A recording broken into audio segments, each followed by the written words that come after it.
Hey, hi. Hi. You're looking damn hot, huh? You also looks fine. Biceps अच्छे बनाए. Thank you. You can touch if you want.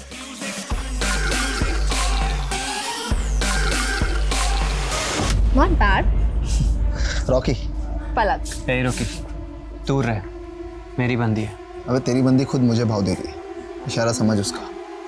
और तेरा ना सिर्फ नाम सक्षम है, काम में नहीं. अबे ओए, सक्षम. ज्यादा मत बोलियो, समझा ना? वरना आया कार में है, जाएगा एम्बुलेंस में. सक्षम छोड़ो उसको. तुम चलो मेरे साथ.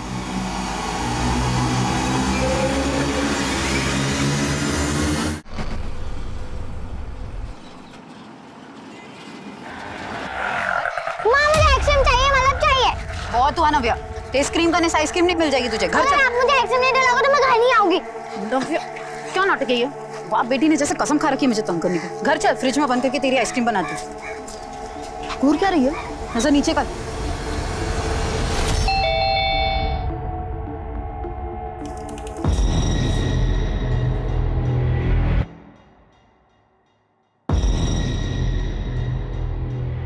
देवकी नंदन जी, आप यहाँ?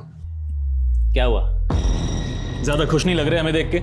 देखिए देवकी नंदन जी, आप यहाँ पर क्यों आए हैं? और आप ये क्या है? ये सब बंदूक? बिना बंदूक चलाए भी हम जख्म दे सकते हैं साहित्य श्रीवास्तव जी. ये तो आपने देख ही लिया है. खैर, अपनी गलती का एहसास हुआ ना, आगे से देवकी नंदन का कोई भी टेंडर रिजेक्ट मत करना. अगर दोबारा पेपर्स पूरे नहीं हुए तो मैं वही करूंगा जो पहले किया था. अरे ये तो सोचो, अगली बार हम क्या कर सकते हैं तुम्हारे साथ. कोई चिंता विंता है कि नहीं फैमिली की? साहित्य तुम्हारी. भाभी जी, राम राम. मीना, यही नाम है ना आपका? आई छुटकी का नाव्या. देवकी नंदन जी रुकिए. सब कुछ जानते हैं हम तुम्हारे बारे में. रामदीन, चॉकलेट दो बच्चे को. ना, इसकी कोई जरूरत नहीं. अरे जरूरत है. लो बेटा. साहित्य जी, नया टेंडर खुल रहा है, इस बार थोड़ा ध्यान रखिएगा. आप भी ध्यान रखिएगा. अगर पेपर सही नहीं हुए तो इस बार भी टेंडर हाथ से जाएगा, समझ लीजिए. ऐसी गलती मत करना. इस बार बहुत कुछ तुम्हारे हाथ से चला जाएगा जो कभी लौट के वापस नहीं आएगा, समझे? सत्यवादी हरिश्चंद्र की छठी औलाद समझते हो तुम खुद को?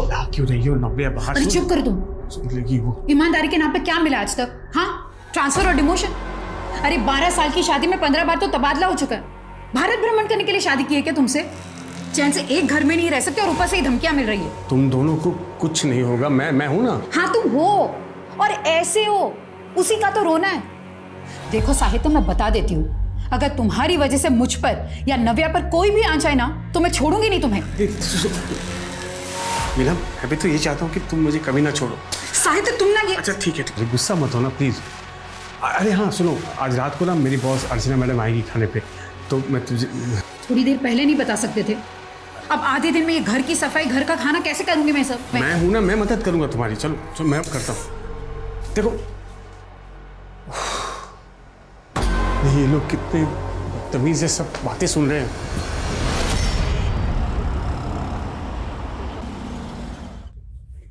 नव्या, मैडम जी जो भी पूछे उसका मुस्कुरा कर जवाब देना, समझी?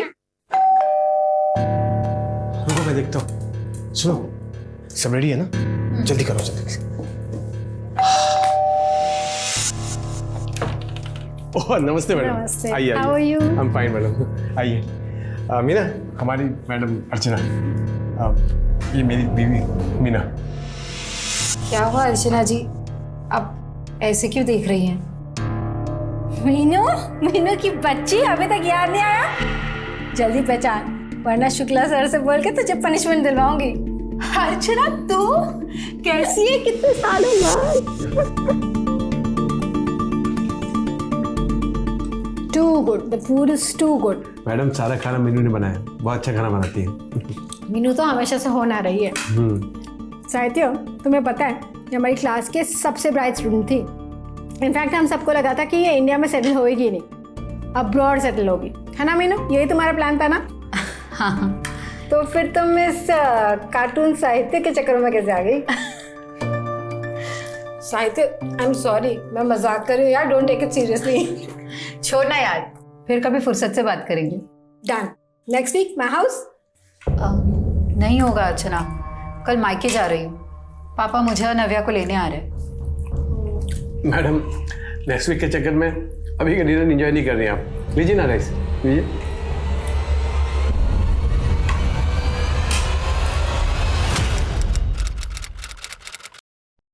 पावर ऑफ अटॉर्नी कहते हो उसे पापा?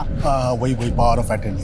तो वकील साहब ने वो बना लिया है, मैंने बैंक पे बात भी कर ली है, बस सिर्फ तेरा सिग्नेचर हो गया कि हमारा जॉइंट अकाउंट खुल जाएगा।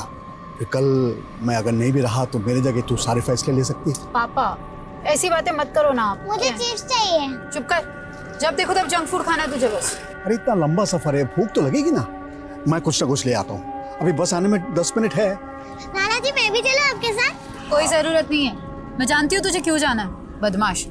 पापा आप ले आइए, हम यही है। चल बैठ। भैया 2 चिप्स देना।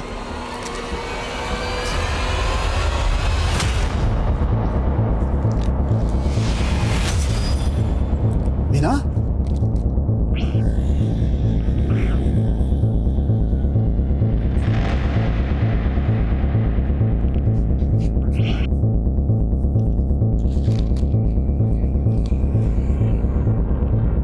आप जिस नंबर को डायल कर रहे हैं वो इस समय स्विच्ड ऑफ है। फोन क्यों ऑफ आ रहा है?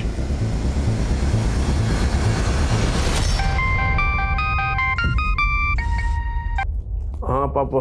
बेटा वो मीना और नव्या तुम्हारे यहाँ आए हैं क्या? क्या? वो तो आप लोग के साथ गए थे ना, यहाँ क्यों आएंगे?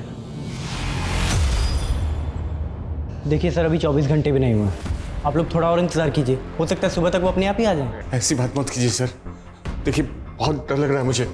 देखिए आप लोग बेकार में परेशान हो गए, आपने उसकी सहेलियों से बात की, हो सकता है वो अपनी किसी सहेली के घर पे गई हो। अरे सर पर क्यों जाएगी मेरी बेटी कहीं?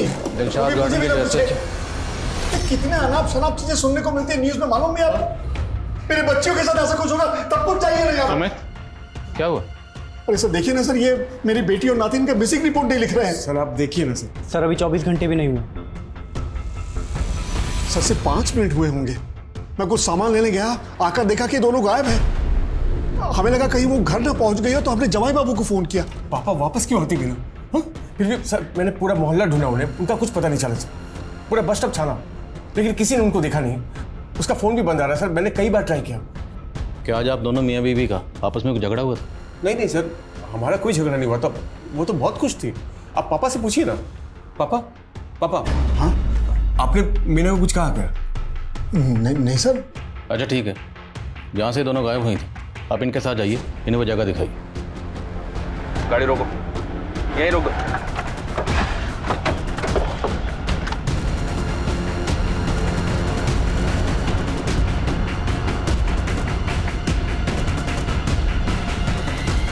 क्यों लेकर आए हो मुझे यहाँ पे? बोलो, मुझे प्यास लगी है, पानी तो दे दो। क्या चाहते हो तुम? क्या चाहिए तुम्हें? पैसे चाहिए क्या? पैसे कहाँ से लाऊं पैसा? एक ऑटो चलाने वाला इतने पैसे का इंतजाम कैसे कर सकता है बेटा? पापा आंटी ने मुझे बोल दिया है कि मैंने 2 दिन में किराया नहीं दिया तो कमरा खाली करना पड़ जाएगा। फीस देने की भी तारीख नजदीक आ रही है, अगर ऐसे रहा तो मेरी तो पढ़ाई छूट जाएगी। मैं पैसे का इंतजाम कर रहा हूँ ना, बस कुछ दिन तुम और संभालो, सब हो जाएगा। ठीक है पापा।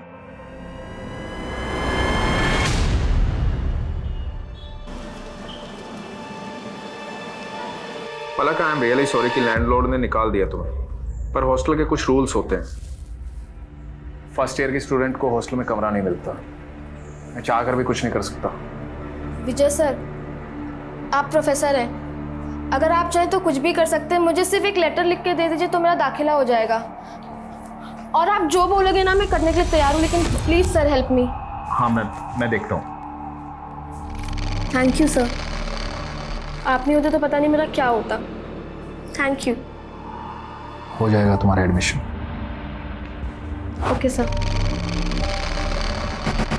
थैंक्स सक्षम, तुम नहीं होते तो क्या होता मेरा। बस क्या पता, तुम्हारे लिए तो मैं कुछ भी खरीद सकता हूँ, किताबें क्या चीज़ है।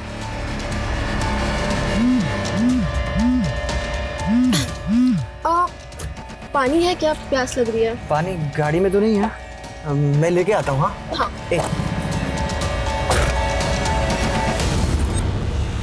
हेलो विजय सर। कैसी हो? वो गिफ्ट कैसा लगा मेरा?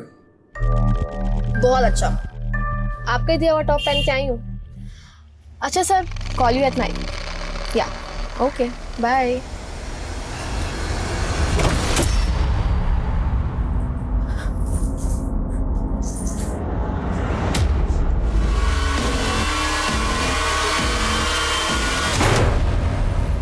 सर 2 दिन हो गए हैं, कब मिलेगी हमारी बेटी? उसके साथ हमारे 11 साल की नातिन भी है सर। सर जरा हमारे बारे में सोचिए, रात को नींद नहीं आती, डरावने डरावने ख्याल आते हैं सर। आप देखिए, मैं आपकी हालत समझ सकता हूँ, आप बेफिक्र रहिए, वो दोनों जल्दी मिल जाएंगे। ये बताइए, क्या ये मुमकिन है कि मीना खुद अपनी मर्जी से कहीं चली गई? अरे नहीं सर, वो हमें बिना बताए कहीं क्यों जाएगी सर? हम एक जॉइंट अकाउंट खोलने उसे बिजनौर लेके जा रहे थे। जाते वक्त उसने तो बिजनौर के अपने सहेलियों को फोन करके भी बताया कि उनसे मिलने आने वाली है। अगर उसके मन में कुछ और होता सर तो वो ऐसा क्यों करती? आप ही बताइए सर।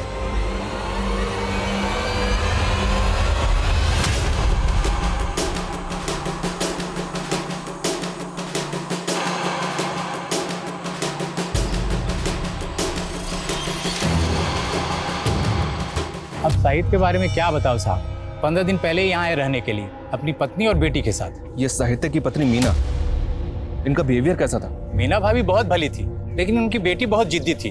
कभी कभार वो अपनी बेटी को डांट देती थी, लेकिन माँ बेटी में बहुत अच्छी बनती है। और मीना और उनके पति में? सर आस पड़ोस में मीना की किसी के साथ अनबन नहीं थी, और ना ही अपने पति के साथ कोई झगड़ा था।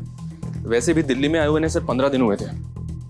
हो सकता है सर मीना अपने आप से कहीं चली गई। लेकिन मीना के फादर ने बताया था कि मीना ने बिजनौर में अपनी फ्रेंड से बात की थी, उनसे मिलने का प्लान भी बनाया था। अगर मीना के जहन में खुद से कहीं जाने की बात चल रही थी तो मीना इस तरह का प्लान क्यों बनाती? सर मैंने मीना की कॉल डिटेल्स चेक की। सर किडनैपिंग वाले दिन मीना की 3 नंबर्स में बात हुई थी सर। एक नंबर मीना के पिता का है, एक नंबर किसी फूड डिलीवरी ऐप का है, और सर तीसरा नंबर अर्चना यादव का है, जो मीना के पति साहित्य की बॉस है। मिलते हैं अर्चना यादव से। Okay sir.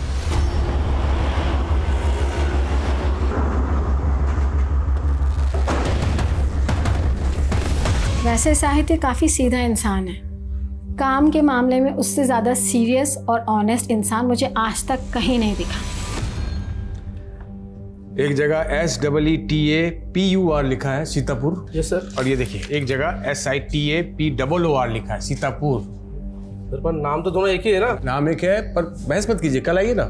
सर ये मेरा एप्लीकेशन। सॉरी सर, 4 बजे तक का वक्त था, यू आर लेट, कल आइए आप। सर ऐसा मत कीजिए, 4 बज के 1 ही मिनट तो हुआ है। मेरा बॉस मुझे नौकरी से निकाल देगा। देखिए सर, मैं कुछ नहीं कर सकता हूँ, रूल्स आर रूल्स, प्लीज कल आइए। तब तो साहित्य ने अपने इस रवैये की वजह से, जिस तरह से आप बता रही हैं कि एकदम रूल रेगुलेशन फॉलो करता है, काफ़ी लोगों को नाराज़ किया होगा, काफ़ी लोग उसे नापसंद करते होंगे। जी सर, इनफैक्ट उस पर एक इंक्वायरी भी चल रही है। जब वो लखनऊ में पोस्टेड था तब से। ऐसी इंक्वायरी? किसी ने कंप्लेंट कर दी ईडी को कि इसने रिश्वत ली है। अच्छा, जिस दिन साहित्य की बीवी मीना गायब हुई, मीना ने आपको कॉल किया था, क्या बात हुई थी? वो एक्चुअली अपने सारी फ्रेंड से मिलना चाह रही थी। उसने मुझे भी कन्विंस करने की कोशिश की कि मैं बिजनौर आ जाऊँ। बस यही बात हुई थी। मैम आपको क्या लगता है, साहित्य की वजह से इतने लोगों का काम अटका, टेंडर कैंसिल हुए, क्या उनमें से कोई साहित्य के परिवार के साथ ऐसा कुछ कर सकता है? सो पॉसिबल है। जब वो लखनऊ में पोस्टेड था, हो सकता है उसने दुश्मनी मोल ली हो किसी से और उसी ने ये किया हो। शर्मा सर, लखनऊ जाओ। लखनऊ में साहित्य जहाँ पोस्टर था, वहाँ रहते हुए उसने जितने भी टेंडर रिजेक्ट किए थे, सबकी लिस्ट बनाओ। Right sir. और सर, ये साहित्य लखनऊ में जहाँ रहता था वहाँ भी इंक्वायरी करता हूँ। अगर वहाँ पे इसकी किसी के साथ दुश्मनी होगी तो इसके आस पड़ोस में कोई तो जानता होगा इसके बारे में। करेक्ट, पता करो sir.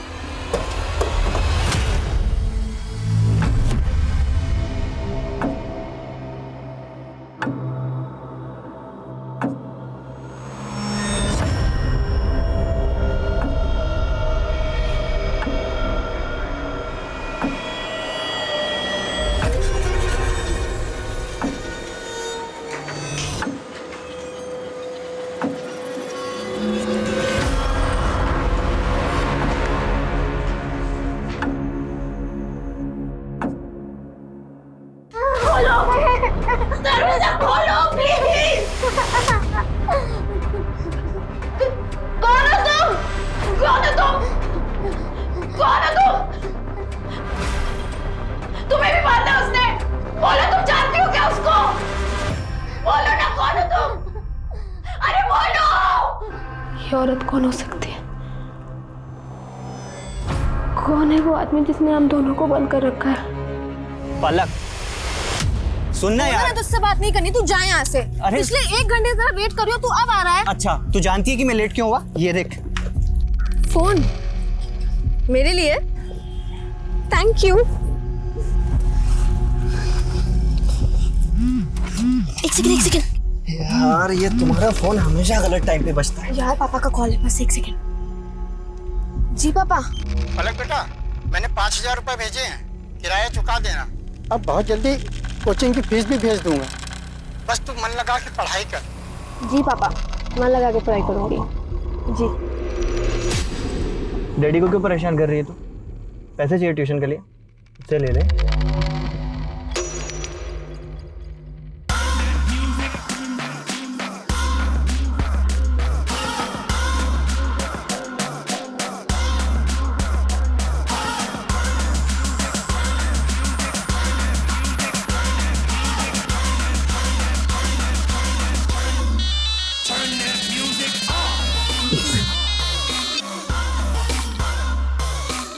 Hey, hi. Hi. You're looking damn hot, huh? You also looks fine. Biceps अच्छे बनाए। Thank you. You can touch if you want.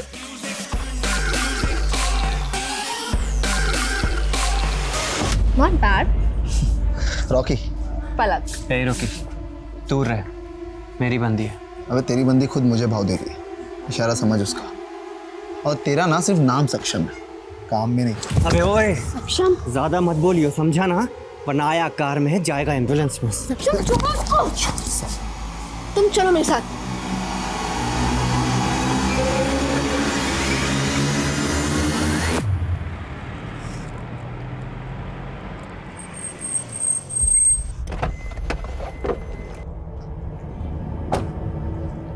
वो रॉकी तो कमीना है, लेकिन तुम्हें उससे चिपकने की क्या जरूरत थी?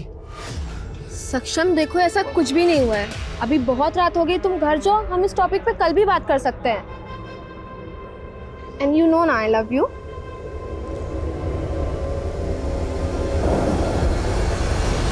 अब तुझे दिखा दो यहाँ से एम्बुलेंस में कौन जाएगा साले। आजा साले। ए, रुको, क्या गुंडा कर दिया ये? बुलाऊं मैं पुलिस को?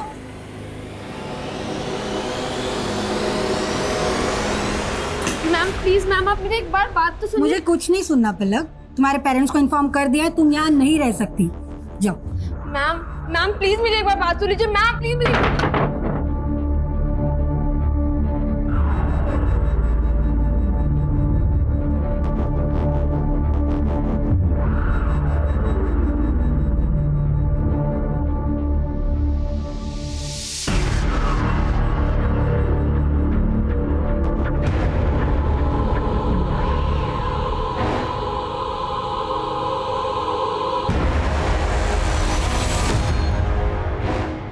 तुम्हें भी मारना है उसने।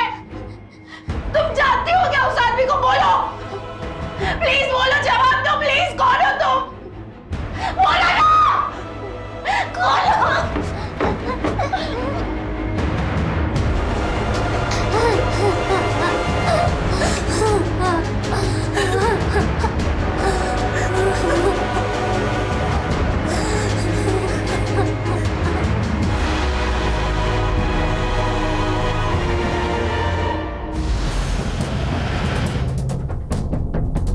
मीना एक बहुत अच्छी औरत है, उसकी मोहल्ले में हर किसी से बनती थी, लेकिन जब से वो घपला हुआ है सब बदल गया है। कैसा घपला? मोहल्ले में कुछ 30 औरतों ने मिलकर एक बीसी शुरू की थी। हर महीने उसमें 500 रुपए डालते थे। कांता नाम की एक औरत थी जो इस सब का रिकॉर्ड रखती थी। कांता और मीना इन दोनों की आपस में बहुत अच्छी बनती थी। एक दिन कांता गायब हो गई और फिर नंदिनी के पति योगेश ने बहुत बवाल खड़ा किया था। झूठ मत बोल मीना, तू भी मिली हुई है ना उस कांता से? तेरे भरोसे पर अपनी सारी बचत के पैसे जमा किए थे हमने। योगेश भाई, कांता ने धोखा दिया, उसमें मेरी क्या गलती? मेरे पहले से वो यहाँ रहती थी ना, आप सब तो जानते थे उसे। लेकिन तुम लोग गुपचुप तरीके से मिलते थे। कांता के गायब होने से पहले भी तुम उससे मिली थी एक बार। अरे लेकिन उसका मतलब ये तो नहीं कि मतलब कुछ नहीं, हमें हमारे पैसे चाहिए बस। मेरे पास कोई पैसे नहीं है। पैसे वापस कर मेरे, मुझे नहीं पता। पैसे वापस कर, पैसे वापस कर मेरे, पैसे वापस कर, पैसे वापस कर, मुझे मेरे पैसे वापस कर, मुझे नहीं पता, मेरे पैसे वापस दे, मेरे पैसे वापस दे, मेरे पैसे वापस दे, पैसे वापस कर मेरे। ये योगेश रहता कहाँ है? वो सब तो कुछ महीनों पहले दिल्ली शिफ्ट हो गए। ये योगेश दिल्ली में कहाँ रहता है पता है आपको? नहीं, ये तो नहीं पता।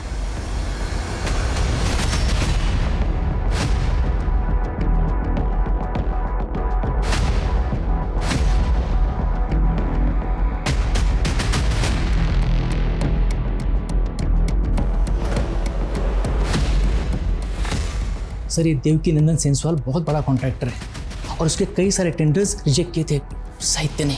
हमने बोला ना किसी और से बात नहीं करेंगे हम। साहित्य श्रीवास्तव को बुलाओ। कहाँ छुपा बैठे हैं? मैं हूँ साहित्य श्रीवास्तव। बताइए क्या काम है? काम तो तुम अपना ठीक से नहीं कर रहे हो। देवकी नंदन नाम है हमारा। हमारा टेंडर कैसे नहीं पास हुआ? मैंने जो कुछ भी किया है नियम के हिसाब से किया है। नियम डालो अपने। अब बदतमीजी कर रहे हैं। बदतमीजी अभी देखे नहीं हो हमारा। अरे जो बार बार नियम नियम कर रहे हो ना, ये नियम तुम्हें बहुत जल्द यम के पास ले जाएगा। मैं आपकी धमकी से डरने वाला नहीं हूं। अब देखना, तू डरेगा भी और रोएगा भी। और यही हुआ सर, क्योंकि उसके बाद साहित्य पे ईडी में फाइल कंप्लेन की गई और उसे सस्पेंड भी कर दिया गया। और ये सब देवकी नंदन की धमकी के बाद हुआ? जी सर, लेकिन इतना ही नहीं हुआ सर, उस पर हमला भी हुआ था। साला ज्यादा हीरो बनने का शौक है तेरे को। साहित्य पे वो हमला देवकी नंदन ने करवाया था। और इसी के बाद साहित्य का ट्रांसफर दिल्ली हुआ? जी सर, उसने साहित्य का ट्रांसफर दिल्ली इसलिए करवाया ताकि वो उसे ह्यूमिलेट कर सके। तो साहित्य पे ये हमला हुआ कहाँ था? सर यही ऑफिस के सामने वाली लेन में।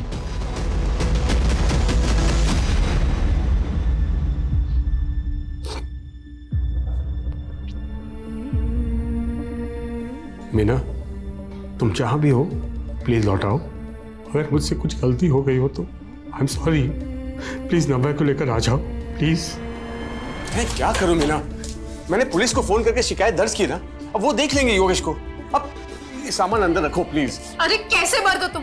तुम्हारी बीवी पे हमला हुआ, मेरी जान जा सकती थी, मेरा गला दबाया गया और तुम्हारा खून नहीं खोला मुझे देखकर। मैं क्या करूं? वो पुलिस का काम है, पुलिस को करने दो। देखो मैं कानून हाथ में नहीं ले सकता। ये सब बंद करो प्लीज, सामान अंदर रखो। जो आदमी अपनी पत्नी की रक्षा नहीं कर सकता, ऐसे पति के साथ मुझे नहीं रहना। चल नव्या। जिद मत करो प्लीज, रुक जाओ। चल नव्या। मीना प्लीज रुक जाओ। मीना प्लीज रुक जाओ। मीना प्लीज वापस आ जाओ नव्या को लेकर। मीना तुम पहले जब भी गई वापस आई, इस बार भी आ जाओ।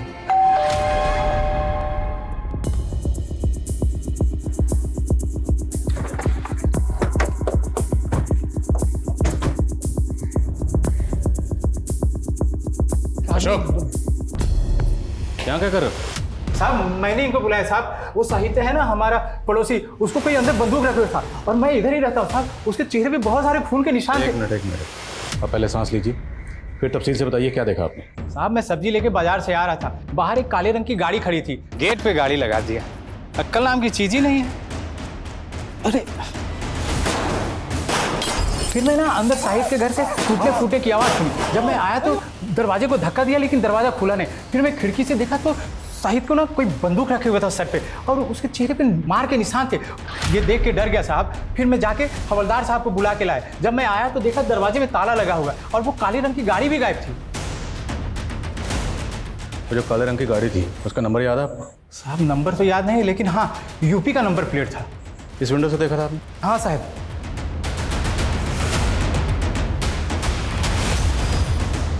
ताला तोड़ो। सर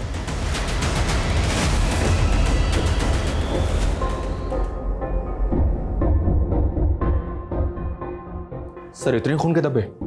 साहित्य को बहुत बुरी तरह से पीटा होगा उसने। पहले साहित्य की बीवी और बेटी को गायब किया गया। मुमकिन है ये सब किसी एक ही शख्स का काम हो, पर ऐसा कौन है जो साहित्य और उसके परिवार के पीछे इतनी बुरी तरह से पड़ा हुआ? साहित्य के गायब हो जाने से ये गुत्थी और ज्यादा उलझ गई थी। देवकी नंदन और योगेश दोनों पुलिस के प्राइम सस्पेक्ट्स थे, लेकिन दोनों गायब थे। पुलिस उन्हें ढूंढने की कोशिश कर रही थी।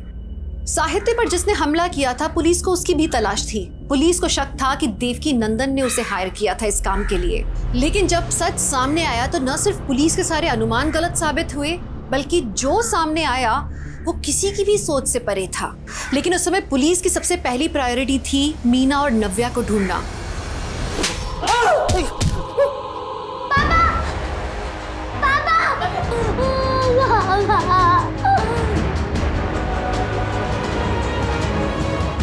रीना, ये पलक है जिसके बारे में बात कर रहा था। Thank you sir. Thank you ma'am. अरे पलक, थैंक्स की क्या ज़रूरत है। इस घर को तुम अपना ही घर समझो। और हमारी भी एक छोटी बेटी है, हॉस्टल में पढ़ती है वो। उसका कमरा आज से तुम्हारा। चलो आ जाओ, तुम्हें तुम्हारा कमरा दिखाती हूँ।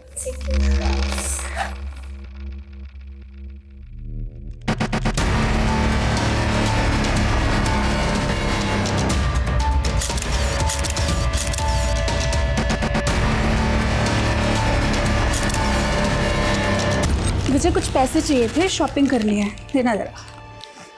यार इस महीने बहुत खर्चा हो गया, नेक्स्ट मंथ। तुम ना हर महीने ऐसे ही करते हो। इस बार तो मैं खर्चा कर देती हूँ और मंथली खर्चे के साथ मुझे मेरे पैसे वापस चाहिए। हाँ हाँ ठीक है, ले लेना। विजय सर 2000 रुपये ले रही हूँ, ज़रूरत है मुझे। Thank you. पलक, ये लास्ट टाइम है, इसके बाद ये सब नहीं होना चाहिए। ओह अच्छा, फोटोज भूल गए क्या आप सर? देखा, तो आपकी ज़रूरत पूरी हो रही है मुझसे और मेरी ज़रूरत पूरी हो रही है आपसे। तो अगली बार कुछ बोलने से पहले सोच लीजिएगा कि कहीं ये फोटोज मैंने आपकी वाइफ और बेटी को दिखा। नहीं औकात मेरे जान से मार दूं।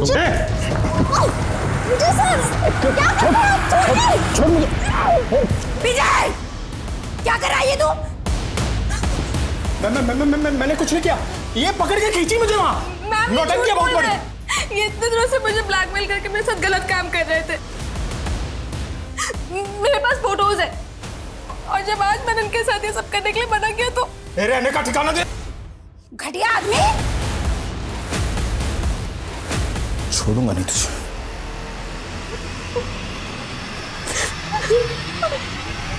देवकीनंदन, योगेश और ये लड़का, इन तीनों में से किसी ना किसी का इस केस से ताल्लुक जरूर है। सर, कहाँ? सर मैंने साहित्य के घर और किडनैपिंग एरिया दोनों जगह के डम डेटा स्कैन किए। सर वहाँ पे 3 नंबर्स ऐसे मिले हैं जो मीना के गायब होने के वक्त भी वहाँ एक्टिव थे, और सर जब कल साहित्य गायब हुआ तब भी वहाँ एक्टिव थे। सर पहला नंबर ये विजय तिवारी है सर, लखनऊ का रहने वाला है। सर्विस प्रोवाइडर को जो इसने एड्रेस दिया था सर अभी वहाँ नहीं रहता है। और सर दूसरा नंबर देवकीनंदन का है। और सर तीसरा नंबर इस लड़के का है, सक्षम नाम है सर इसका, और ये भी लखनऊ का रहने वाला है। इस सक्षम का एड्रेस लोकल पुलिस को दो और देवकीनंदन और योगेश उठाओ दोनों को। सर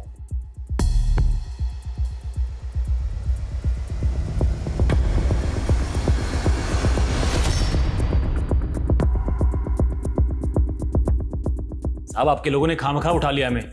ये इत्तेफाक की बात है, हमारी बहन उसी इलाके में रहती है जहां साहित्य रहता है। और जिस दिन की आप बात कर रहे हैं उस दिन तो हम साहित्य के घर गए भी नहीं थे, हम तो अपनी बहन के घर में थे। हाँ, उससे कुछ दिन पहले हम साहित्य के घर जरूर गए थे थोड़ी मस्खरी करने, लेकिन उसको या उसके परिवार को नुकसान पहुंचाने का हमारा कोई इरादा नहीं था। हमारा बदला उसके साथ उसी दिन पूरा हो गया था जब हमने उसका ट्रांसफ़र लखनऊ से दिल्ली कराया था। अब हम बिना कारण उसको या उसके परिवार को क्यों उठवाएंगे?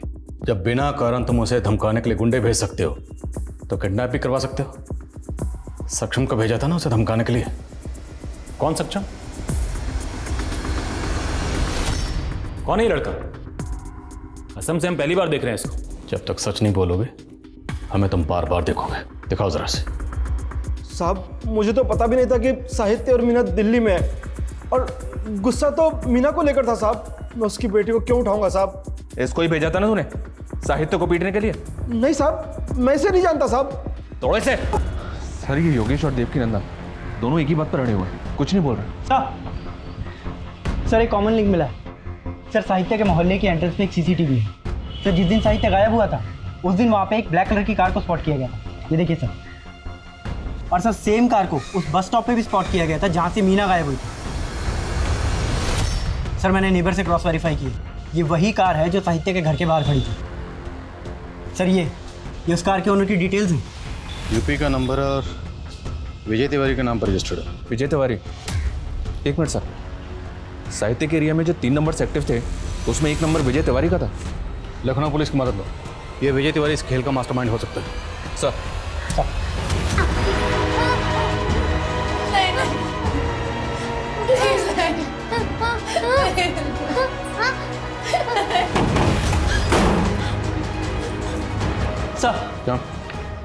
सर विजय तिवारी की कार दिल्ली बॉर्डर के पास जहांगीरपुरी में स्पॉट हुई है।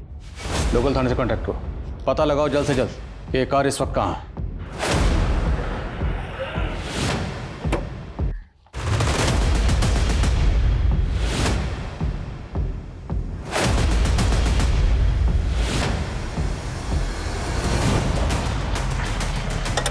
जय सर।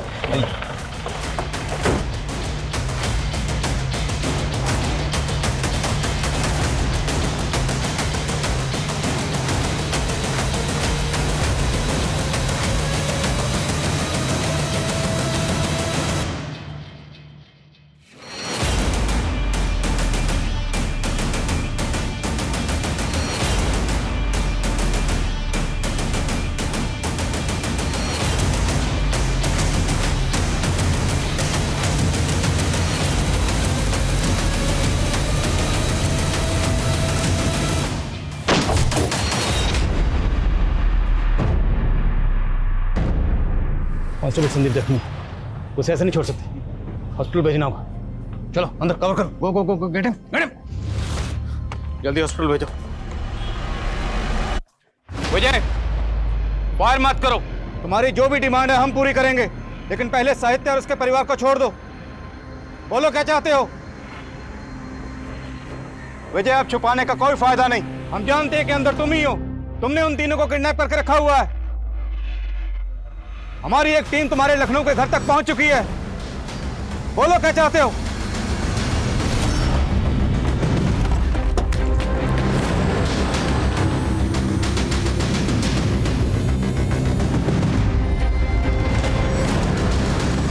अच्छा किया आप लोग आ गए, मैं आप ही को फोन करने वाला था। कल से बहुत बदबू आ रही है यहाँ। कौन कौन रहता है यहाँ पर? विजय तिवारी जी और उनकी वाइफ। भाभी जी तो बहुत दिन से दिखाई नहीं थी और विजय जी भी गायब हैं। विजय, मुझसे बात करो, अपनी डिमांड बताओ, लेकिन पहले साहित्य और उसके परिवार को छोड़ दो। विजय, बोलो क्या चाहते हो तुम? Talk to me.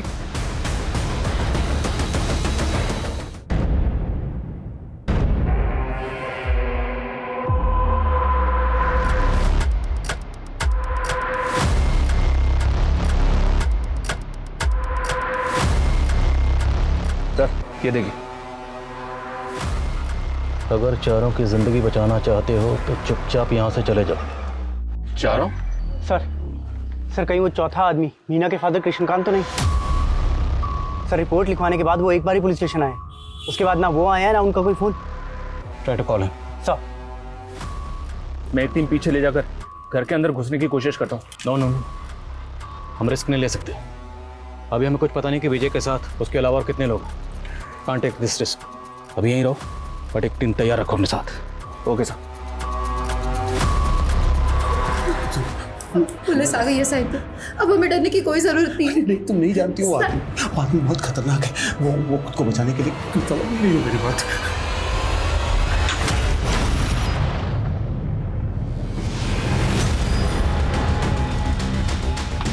सर हम गलत सोच रहे थे। घर के अंदर जो आदमी विजय नहीं है, विजय की लाश उसके घर पे मिली है और साथ में सक्षम भी है। विजय और सक्षम अगर मर चुके हैं तो अंदर जो किडनैपर है वो कौन है? कुछ समझ में नहीं आ रहा सर, अंदर कौन हो सकता है?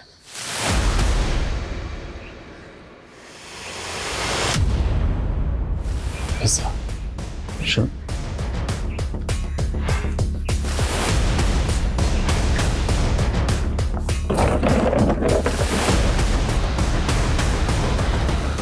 पिज़्ज़े खाए जा रहे थे। जरूर ये पिज़्ज़ा किडनैपर्स ऑर्डर करते होंगे। शर्मा पता लगाओ ये पिज़्ज़ा कौन ऑर्डर करता था और कौन इसे डिलीवर करता था। Quick quick sir.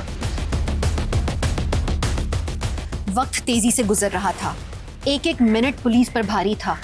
मासूम जिंदगियां दांव पर लगी थी और पुलिस को यह मालूम ही नहीं था कि किडनैपर कौन है और उसका मकसद क्या है।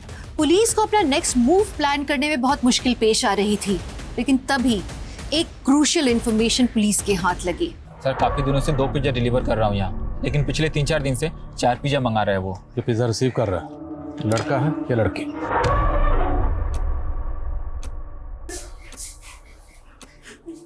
नव्या चुप रहना, यही रहना, ठीक है?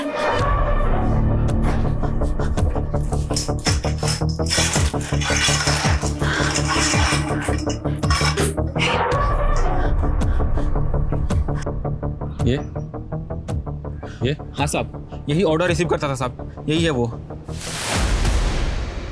मेरा शक सही निकला। सर काफी देर से ट्राई कर रहा हूँ, कृष्णकांत जी का फोन लगातार बंद आ रहा। शर्मा तैयारी कर, पूरी टीम का बुलेट प्रूफ पहना, घर में घुसने का वक्त आ गया। हमें पता चल चुका है, अंदर तुम ही हो साहित्य। बाहर आओ, बाहर आओ। चल निकल।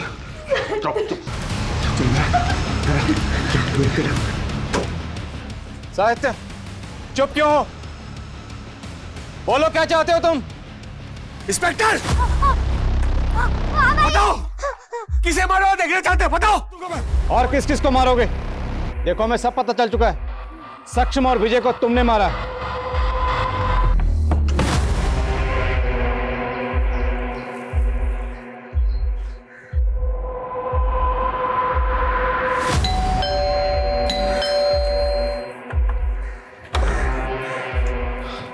पलक यहाँ आई थी। ओह, तो पलक ने भेजा तुम्हें, नए पार्टनर है उसके, ब्लैकमेल करने आया मुझे। जाके बोल दो एक पैसा नहीं मिलने वाला। चलो निकलो। मैं सिर्फ ये जानना चाहता हूँ कि आपका रिश्ता क्या पलक से? क्या रिश्ता?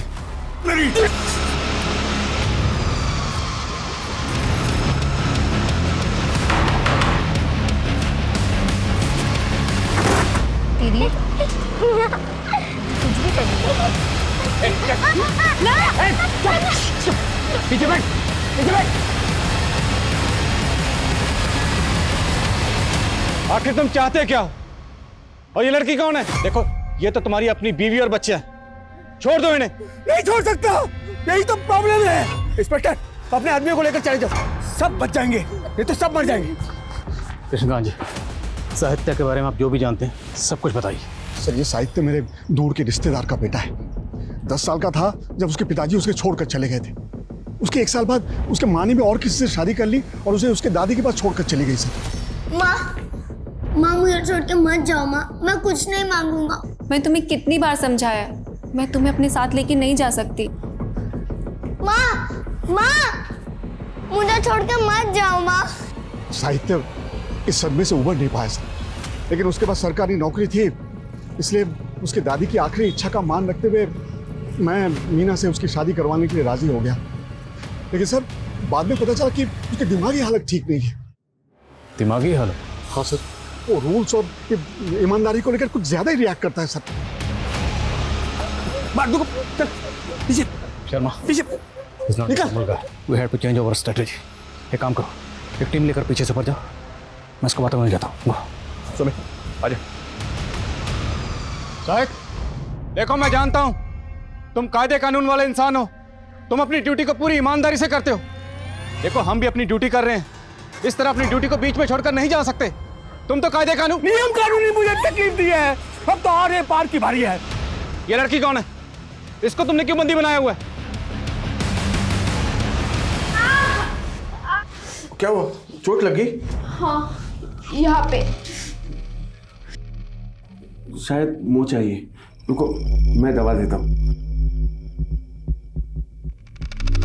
काफी अकेले लगते हो तुम, ऐसा लगता है कि तुम्हें ना ही घर में कोई समझता है और ना ही ऑफिस में।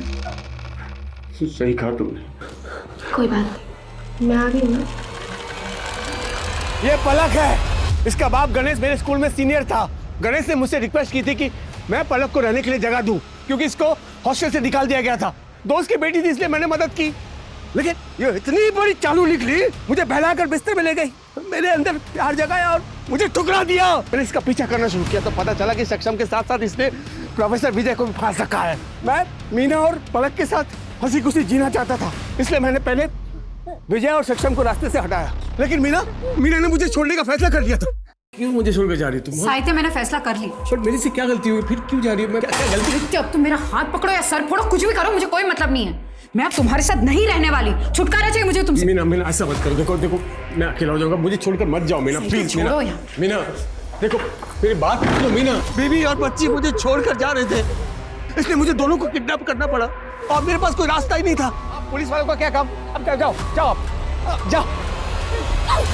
अरे आप लोग मुझे क्यों पकड़ा है? मुझे मैं बोल रहा हूँ ना, आप लोग मुझे छोड़िए। देखिए ऐसा नहीं कर सकते।